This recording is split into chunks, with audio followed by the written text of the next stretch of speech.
Hi, and welcome to another episode of Hot Takes with me, the Silver Fox. As we're sitting here moving into the last week of July, we have to remind ourselves it was only March when Peter Murrell resigned. We're only talking about 4 months ago, and yet it seems so very long. It seems as though you need to cast back a lot further. But yeah, it's only about 100 odd days since he left. Now, ever since he left, of course, it's all come to light that the accounts for the SNP are in an absolute state. And they have been in that state ever since he left. Indeed, they still are. There was paperwork left unfinished. There was claims that had been started and not finished. There was money that they were trying to chase and couldn't get because he was not allowed to continue to deal with any of it. And no one coming in knew the state of play. And this has gone some way to explain why the SNP are in such disarray financially. They even kept, if you remember, they kept the changing of their auditors top secret. Even Humza Yousaf made claims that he didn't know about it, and yet he also claimed he was so close and in with the leadership, continuity Humza and all that. But it seems that continuity didn't go so far as to tell him what the hell was going on. Anyway, we'll take a look at this article here to see what's happened and why they are in such disarray and why they may well be in a lot more trouble than they think. Here goes. So, SNP left in financial confusion after Peter Murrell's resignation. I think it was probably in a bit of confusion before it, to be fair. But certainly afterwards, nobody knows what's going on. Peter Murrell wasn't, of course, an accountant. In theory, an accountant can drop dead, or a good bookkeeper, even to a good bookkeeper stage. Certainly something like that. Should be, could cark it, drop over, fall off their peg today. And whoever follows should be able to just walk in, pick up the books and go, right, where are we? Yes.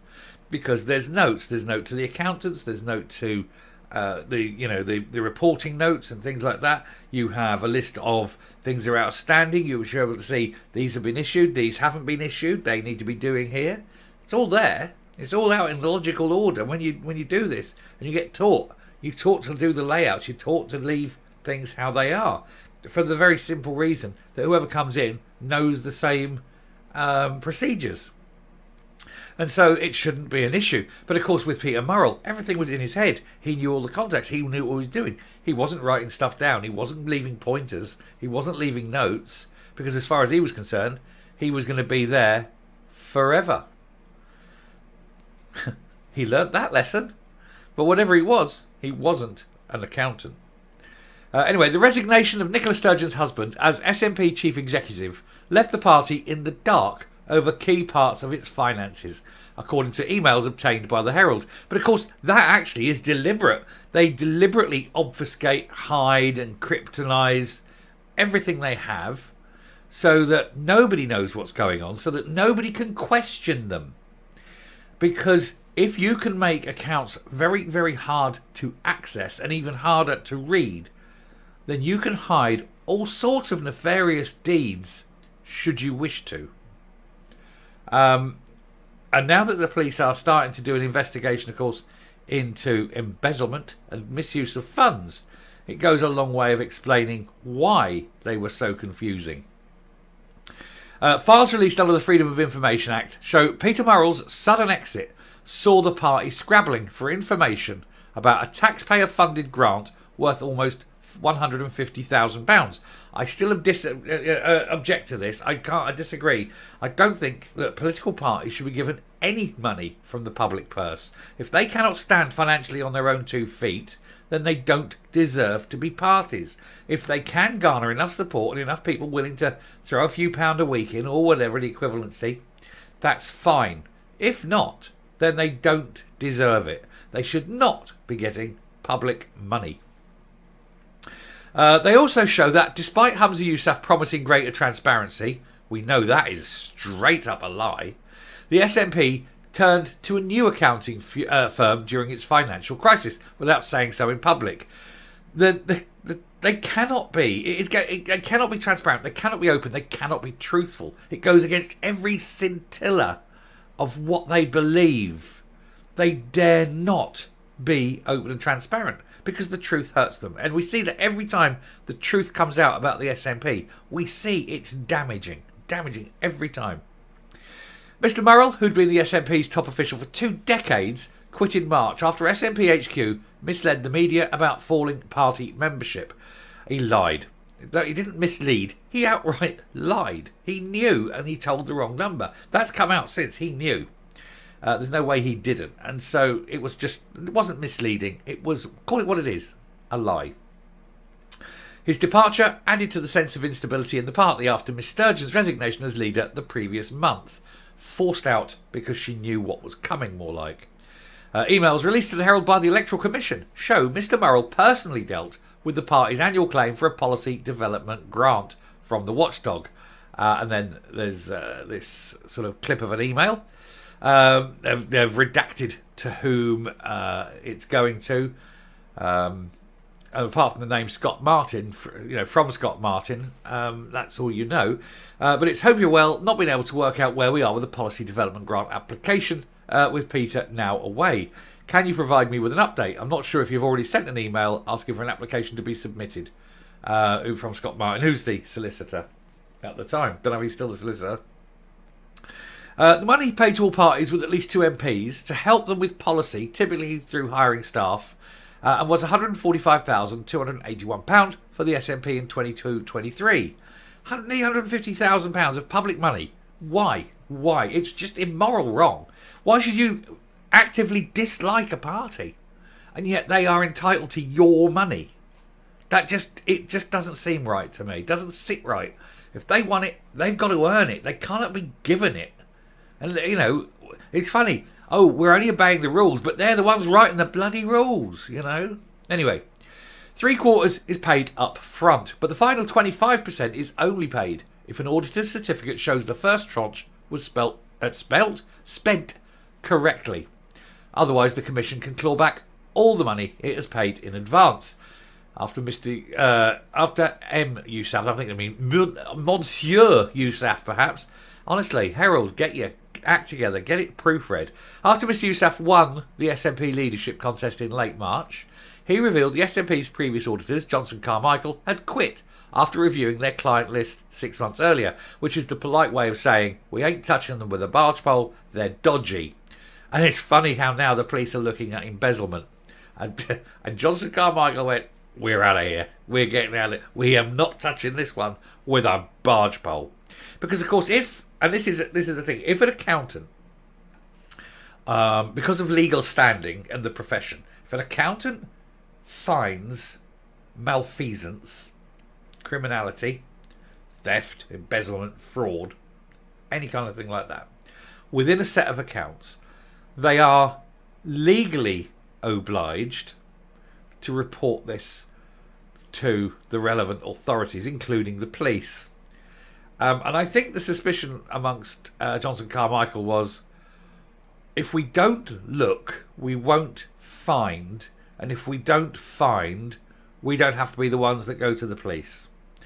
Because otherwise, that's going to look really bad to their other clients. Oh my God, these people have just reported their own clients to the police. Ooh, should we be with these people? I mean, apart from the fact it makes them look like very, very good accountants, but it might be that other people who might be, we've been trying to get away with a little bit of dodge, let's move away.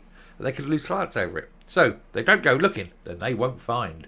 And that's why I think they ran to the hills, screaming, no, because they just didn't want to find any wrongdoing, which they suspected was there. Anyway, this coincided with the police investigation into SNP finances, which we've covered a million times. It was known at the time that the SNP HQ and the party's Westminster group faced a July the 7th deadline to file their respective annual accounts for 2022 with the Commission.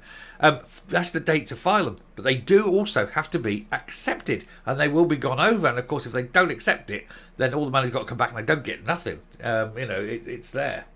Anyway, however, the SNP did not reveal it also faced a far more urgent deadline of May the 11th to certify its policy development grant, with which Johnson Carmichael had also signed off. And the emails show that without Mr. Murrell, the party had to be walked through the process by Commission staff. I hope they charged for their time.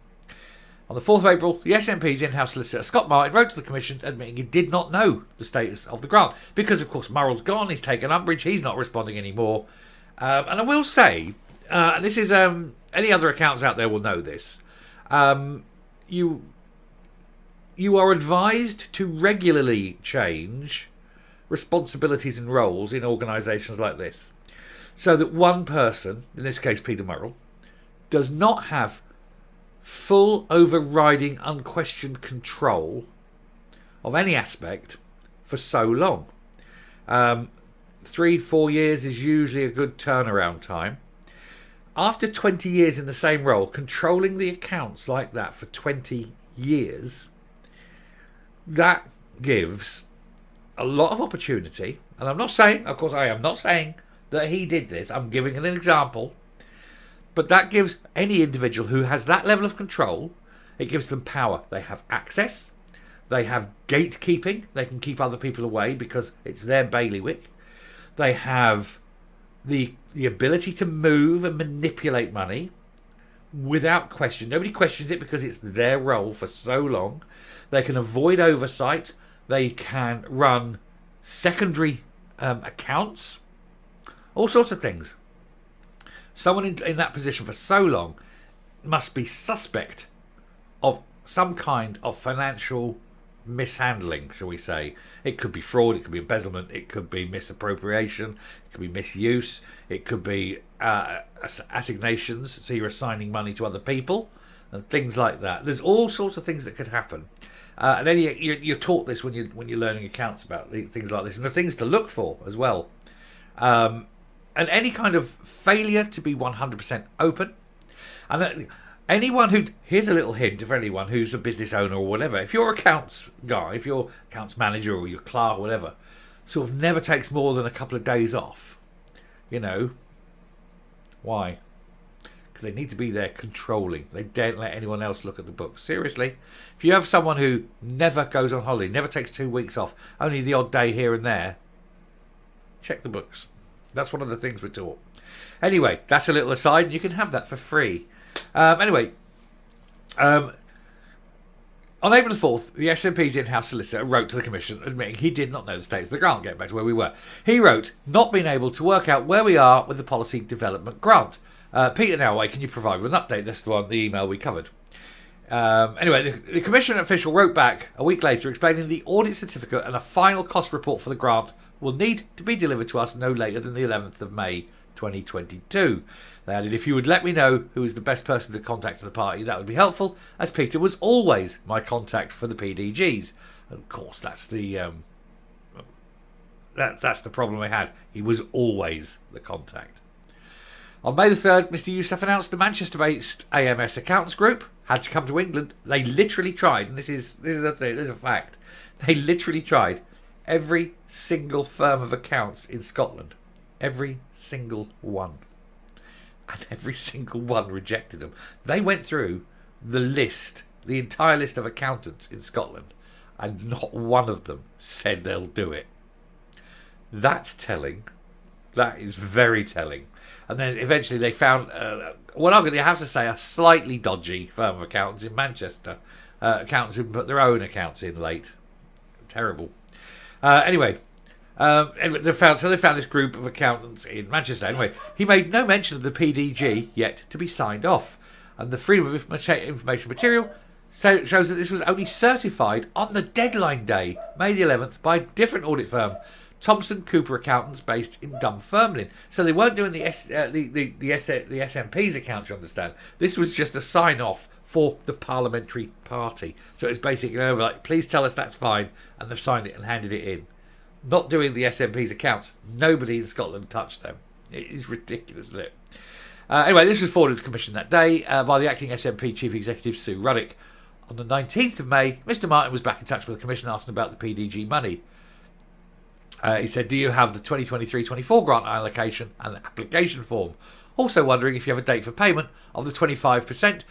Now that we have the audit certificate in, Basically, what he's saying is there, please give us the money. We are desperate, desperate, desperate. We've got no money. People stop. The people who are dying stop giving us money. Our members are cutting down. They're not spending. They're not giving us money.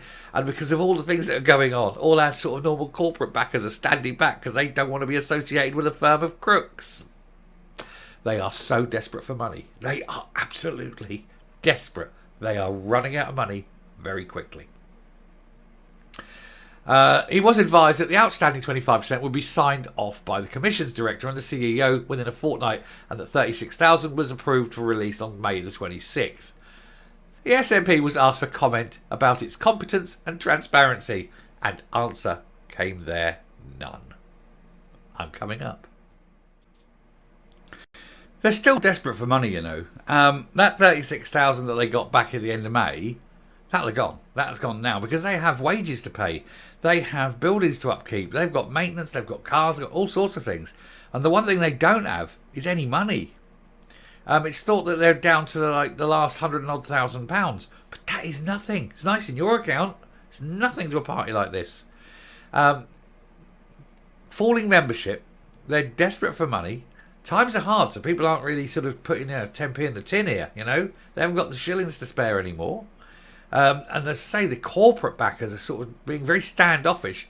A lot of them because they don't like him, Hamza Yousaf, and a lot of them because they think the party is deep trouble and they don't want to be associated with it. I think it's very, very likely that the SNP are going to be pushed to the very edge of existence within the next 12 months. They do get the Westminster grant, they do get their Holyrood grant, but that's not enough. They need their membership monies and they need their corporate sponsorship. I mean, when he hires the hall in Dundee and he barely fills it. I mean, he doesn't fill it. He's nowhere near filling it. It was half empty. I mean, we joke it was 12 men and a dog, but it weren't many more. And so by the time we've laid the outlet for the hall, then you're only charging these guys tenner a head. How much are you making? I mean, even if the hall was free, you've probably only made, I don't know, £7,000-8,000 max. It's not a lot, is it? It's not a lot. Anyway, I shall round off there. Thank you very much for watching. If you like what you see here on the channel, please hit the subscribe button, ring the bell, leave a like, leave a comment, please share the video. And until next time, stay safe, stay well, and don't put 2 shillings in an SNP collection tin. They'll only waste it. Bye.